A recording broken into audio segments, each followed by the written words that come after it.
ফিরছিস? মালপত্র সব ঠিক আছে তো?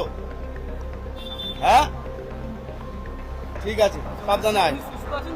তো কথা হলো, এইমাত্র কথা হলো, ওরা ওদের রেলের তরফ থেকে টাটা ওরা বোম্বাই পাঠানোর জন্য ট্রেনের ব্যবস্থা করেছিল, তো ওই ট্রেনে ও যায়নি, আর ও বাড়ি ফিরে আসছে।